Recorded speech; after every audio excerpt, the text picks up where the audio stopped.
প্রতিটি জেলায় বিভাগ দেওয়া সম্ভব না, কিন্তু আপনার যদি একটু চিন্তা ভাবনা করেন যে জেলাটাকে সমৃদ্ধশীল করা যাবে, যে জেলাটা আগামী বাংলাদেশের জন্য আপনার মাইল ফলক কিছু আনতে পারবে, সেই জেলাকে আপনার বিভাগ করা হবে।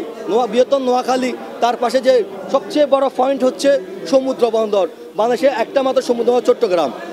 এটার পাশাপাশি আমাদের বঙ্গোপসাগরের কূলে যে বিশাল আমাদের ভূমি আছে, সেখানকে যদি সাজিয়ে নেওয়া হয়, সেখানে নতুন করে একটা সমুদ্র বন্দর করা যাবে, যেটি বাংলাদেশের অর্থনীতিতে অনেক বড় ভূমিকা রাখবে।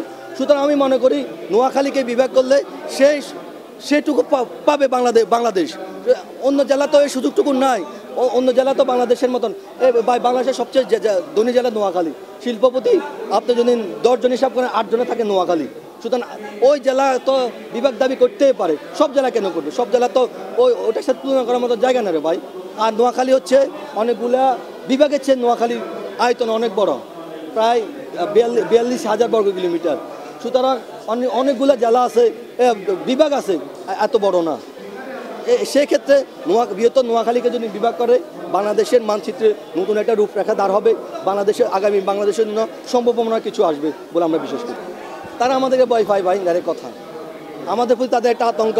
তারা দেখে এক অফিসে 5 জন কাজ করে, 5 জনের মধ্যে নোয়াখালী জিজ্ঞাসা আছে হিজাই হয়ে গেছে অফিসের বস। হিজাই অফিসের বস হওয়ার পরে 5 বছর পর অফিসের কোম্পানির মালিক।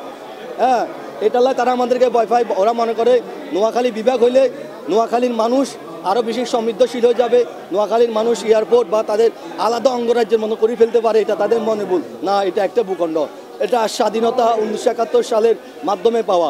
নোয়াখালীর মানুষ 1971 সালেও এই ভূখণ্ডের জন্য প্রাণ দিয়েছে। নোয়াখালীর অনেক গুণীগানী অনেক ব্যক্তিবর্গ আছেন, এই বাংলাদেশের জন্য অনেক ধরনের কল্যাণকর করে গিয়েছেন। সুতরাং এই ভূমি নিয়ে কোনো ফায়তারা চলবে না, এটা ওদের মনের ভুল।